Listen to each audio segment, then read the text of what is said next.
Chapter 2. Athenian Spooks. From Bella.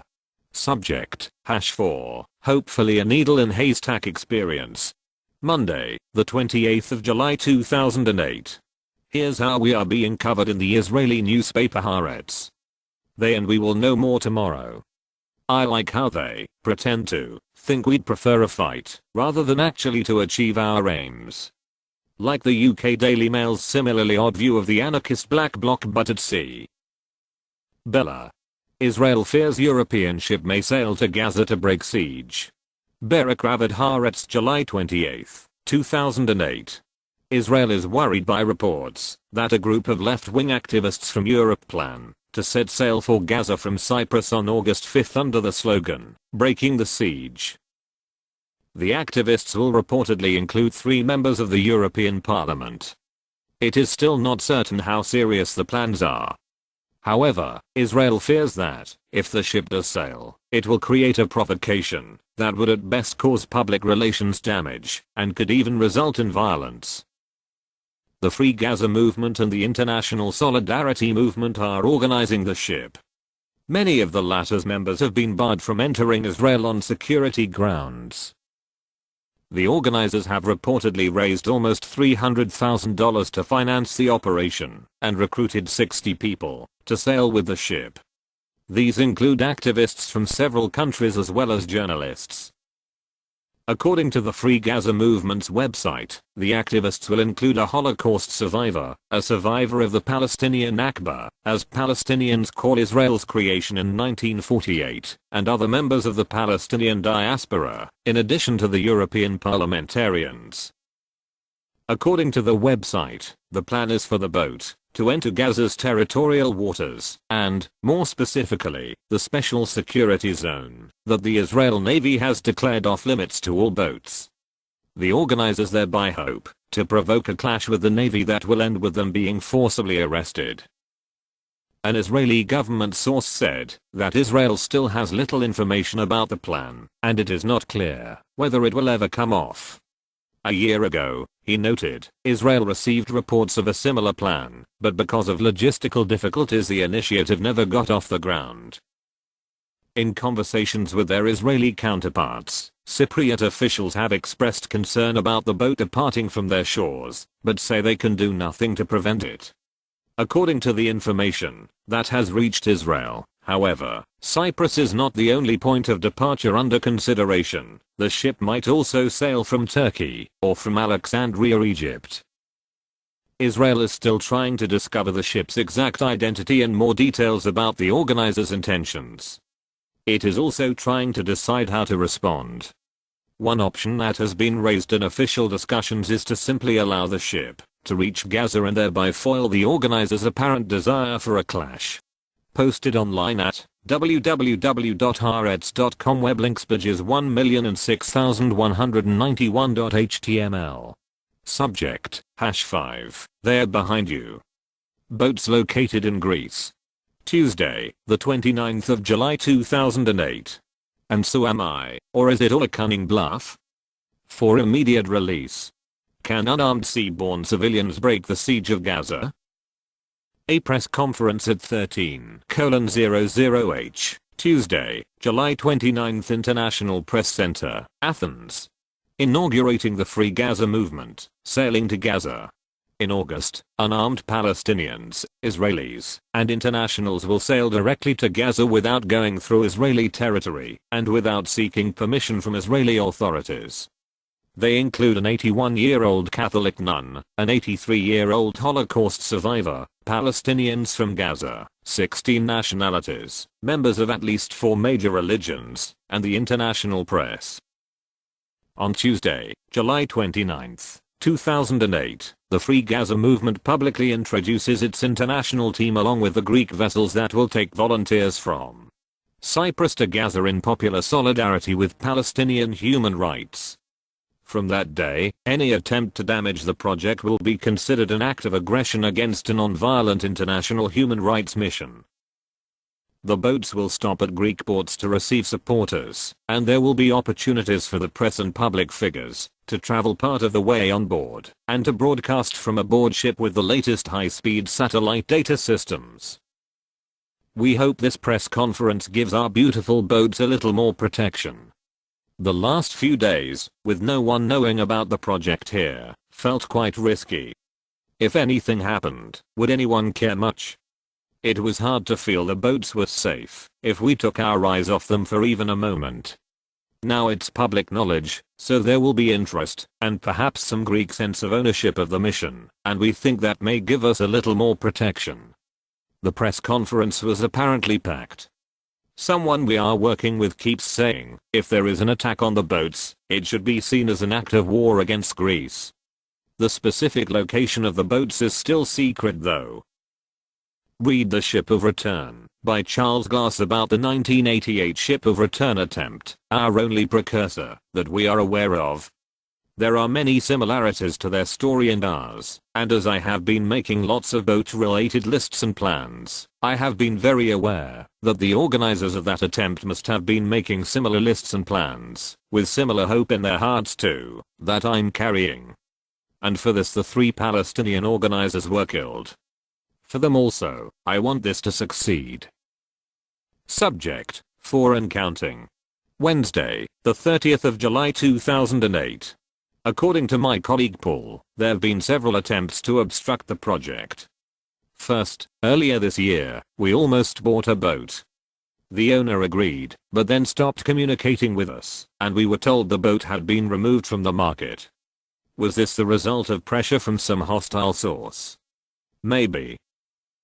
Next, our Israeli participants were indirectly informed that, should they travel with us, they might be charged with treason, a 20-year sentence. Some of them understandably decided they would have to choose the land team role instead of sailing and risking this. However, Jeff Halper from the Israeli Campaign Against House Demolitions said, "What the hell? I'm going anyway. Let them try to charge me." Then there was the Al Jazeera ad that wasn't. A donor specifically gave money for us to get an Al Jazeera ad produced and aired. This would have probably completely sorted out our funding deficits. Currently we are going ahead partly on debt and faith. Al Jazeera at first said they thought the ad was great, that they'd give us bonus airtime, the best slots, and then they didn't invoice us. When we got them to answer our emails, they said new and various random things about how it wasn't quite right for airing, and if we said we'd solve the problems they mentioned, they immediately came up with new ones. The thing is, Al Jazeera needs access to Palestine, and you know who gives them that. Apparently there was a point when BBC journalists decided not to cooperate with the vetting Israel requires doing on some of their work, and for 6 months they weren't allowed into Palestine. Our best guess is this sort of pressure occurred. Subject, sailing for Riyadh. Wednesday, the 30th of July 2008. The final obstruction is the hardest to tell. Do you recall I told you about Riyadh Hamad, of Austin, Texas, having his house raided by the FBI, and all his papers and his computer and everything taken? His charity, the Palestinian Children's Welfare Fund, had its bank account frozen. It contained $50,000, a large part of which was free Gaza money they were holding for us, and which we'll probably not see again. As of the printing of this book, we have never seen any of the money that the FBI confiscated. Riyadh was our boat buyer and passionately supportive of the plan to sail to Gaza. At the time he was raided, he was about 2 weeks away from buying our first boat using that money as a down payment. None of his contacts were safe after that, and the information about the boat was permanently lost. He'd been aware of low-key FBI surveillance for a long time, he was used to it, and made a joke of it. But he'd never been raided, and the results of the raid sent Riyadh over the edge. He also sold Palestinian products on behalf of many people there, but he'd never gotten one step ahead of himself financially, in terms of being able to pay his suppliers in advance of sale. So, they sent him the goods, he sold them, and sent the money back. Well, now he couldn't send the current money owed, because the account was blocked. This was extremely distressing for him, he hadn't enough money of his own to cover it. Of course, this could have been worked out somehow, but then it was coupled with the FBI questioning both his son and daughter, causing the family great stress. This was just too much for Riyad. I think he felt himself to be a risk and a trouble to the family and Palestinian projects he loved. He handed personal details and project information over to close friends, drove his car to his local lake, and waded into the water.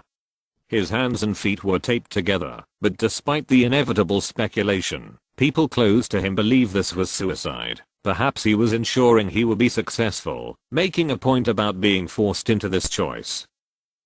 Was the FBI raid, based on a timely Israeli tip, meant as an obstruction to our efforts?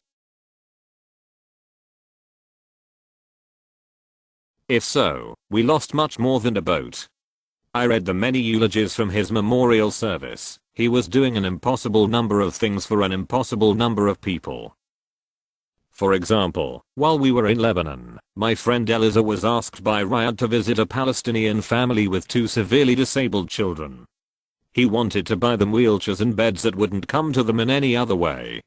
And he got them both wheelchairs and beds. He took other people's suffering as something he should personally address. It was now the end of April, and we had promised people we were sailing in the summer, and we had no boats. That's where the Greeks came in. A contact from one of our activists brought them into the project. So we are also sailing for Riyad. His emails are still in my inbox. I can't bring myself to delete them. My colleague Paul was probably the last to speak to him. Paul Lerudi, Riyad's last phone call. Written April 19, 2008. Hi, Riyad. I knew it was him from the caller ID, even though the phone had never been in his own name. Hey, Baulus. How you doing? He used the Arabic translation of my name. I'm good. How about you? I'm okay. His voice didn't have the usual energy, but perhaps he was in a place where he couldn't speak loudly. I sent you a couple of email messages. Yes, I saw them. The messages were about helping with his charitable work on behalf of Palestinians. There were a few things I didn't understand about the messages, so Riyad cleared them up for me. Now it makes sense, I said. Okay. Well, that's all I wanted to tell you. Typical Riyad, always in a hurry to get off the phone. Wait, I've got some good news. Oh, yeah. What is it? He sounded surprised. We are finally getting donations here. A check for 1,000 came in today. We had set up a non-profit account to receive donations for Riyad's work. Was it from? Hang on a second. Well, it doesn't matter, still anxious to get off the phone. What do you mean it doesn't matter? I've got the name right here. No, it's from. That's nice. Well, gotta go. Oh, okay. Take care of yourself. You too, Baulus. Those were apparently Riyad's last words, spoken from his Carnier Ladybird Lake in Austin, Texas. At the time I had thought it slightly odd that Riyad was repeating what he had already told me by email. I think he just wanted to hear a familiar voice. The police found the phone and car keys on the seat of the unlocked car. Typical of Riyad to think of the person who would find the car. I wish I had told him that the person who sent the check had also written a letter thanking him for the gifts of handmade Palestinian crafts and other items that Riyad had sent as a thank you for a previous donation. He had also included handmade thank you cards from his 2 young daughters. The older daughter, age 11, had written, "Live in peace on the world. Everybody should love." I'm sad, because people should be nice to you, but they are not. The younger, age 8, had written, "I hope you start to live in peace." I would have read them to him over the phone if he hadn't been so anxious to end the conversation, but I decided to send them to read later and enjoy the children's drawings. The father's letter was longer and more specific in his praise for its tireless efforts on behalf of Palestinians and their rights. I have included 2 checks for the needs of Palestinian children. It is my hope that you will use it to create hope for those oppressed.